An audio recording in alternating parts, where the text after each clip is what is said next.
লাংসের পেশেন্টরা দই খাবে কি খাবে না, ব্রঙ্কাইটিসের রুগীরা দই খেলে কি ব্রঙ্কাইটিস বেড়ে যায়, অ্যাস্তমা পেশেন্টদের দই খেলে কি কাশি বেড়ে যায়, এই নিয়ে অগুন্তি প্রশ্ন পায় এবং এই নিয়ে এখনও অবধি ডাউট কিন্তু কারোর মধ্যেই ক্লিয়ার নয়। দই এক্স্যাক্টলি কি, দই খেলে কি আদেও শ্বাসকষ্ট বাড়ে, আসুন আজকে একটু আলোচনার মাধ্যমে জিনিসটা সলভ করা যাক।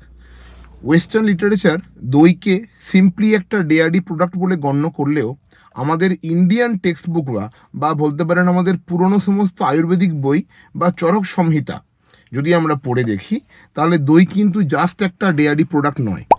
দই হলো একটা কমপ্লেক্স প্রোটিন। এখানে 80% হলো কেজিন, 20% হলো হোয়ে প্রোটিন এবং এটা ছাড়াও plenty of prebiotics and probiotics.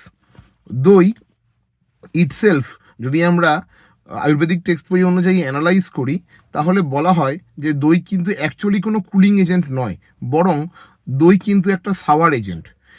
এবং দই খেলে কিন্তু অ্যাকচুয়ালি বডিতে কিন্তু টেম্পারেচার বডির কমে না, টেম্পারেচার কিন্তু বডির বাড়ে, কারণ দই কিন্তু অ্যাকচুয়ালি ওয়ার্ম। দই কিন্তু খেলে আমাদের স্টোম্যাকের কিন্তু প্রসেস করতে সময় লাগে এবং এটার জন্য দেখা যায় যে কেউ যদি দই কনজিউম করে এবং ভালো করে হজম করতে না পারে, এতে কিন্তু অনেকেরই অ্যাসিডিটি হয়।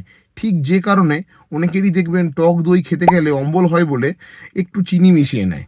আমাদের যারা বয়স্ক মানুষেরা তারা কিন্তু এখনও অবধি দইয়ের মধ্যে কেউ বিট নুন বা কেউ কিন্তু হালকা চিনি মিশিয়ে নেন, যাতে দইয়ের যে এক্সট্রা ওই গরম গুণটা যেটা আমি এখনই আমাকে আলোচনা করলাম ওটা কমে যায়। এবং আমাদের যে আয়ুর্বেদিক টেক্সট বুক এরা কিন্তু বলছে যে দই যদি খাওয়া হয় তাহলে কিন্তু মিউকাসগুলো স্ট্যাসিস হয়ে যায়। মানে কি, মানে শ্লেষ্মাগুলো মুভ করতে পারে না এবং মিউকাস ক্লগিং এফেক্ট হয়, যে কারণে এক্স্যাক্টলি রাত্রিবেলা কিন্তু আমার দিদারা আমাদেরকে দই খেতে নিষেধ করতেন, বলতেন না দই খেও না, দই খেলে কিন্তু কফটা বুকে জমে যাবে, কফটা বেরোবে না। আজকের দিনে দাঁড়িয়ে এই আমাদের মডার্ন সায়েন্সে দইয়ের এক্স্যাক্টলি ইফেক্ট কী, যারা আমাদের ব্রঙ্কাইটিক পেশেন্ট, যারা সিওপিডিতে ভুগছেন, যারা লাংসে ধরনের অনেক বছর ধরে ইনহেলার নিচ্ছেন এবং অনেকেরই কফ প্রোডাকশানের একটা ব্যাপার আছে, দই খাবেন কি খাবেন না এটা নিয়ে খুব একটা ওয়ারি করার ব্যাপার নেই।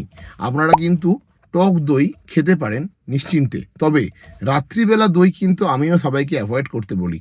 যাদের দেখা যায় ডেয়ারি প্রোডাক্ট খেলে অ্যালার্জি হয়, মোস্টলি কেজিন হচ্ছে দ্য অফেন্ডিং এজেন্ট এবং এখানে দাঁড়িয়ে কিন্তু আমি বলবো সেক্ষেত্রে দইটা অ্যাভয়েড করাটাই শ্রেয়।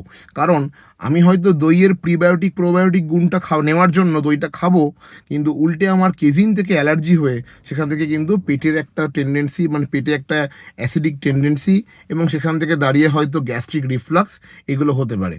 অনেক ক্ষেত্রে রাত্রিবেলায় টক দই খেলে তাদের গ্যাস্ট্রিক রিফ্লাক্স হওয়ার জন্য রিফ্লাক্স ইনডিউসড কিন্তু অনেকের অ্যাস্থমা ট্রিগার হয়। তাই দইয়ের এই গুণ, যদি এই ছোটো ছোটো মাইনর একটা দুটো পয়েন্ট বাদ দিলে দই কিন্তু ওভারঅল সেফ, দই কনজিউম করা যেতে পারে। তবে যে সকল মানুষদের দই খেলে অ্যাকচুয়ালি কফ প্রোডাকশন মনে হয় যে বেড়ে যাচ্ছে, তারা কিন্তু অ্যাভয়েড করে চলবেন। ধন্যবাদ।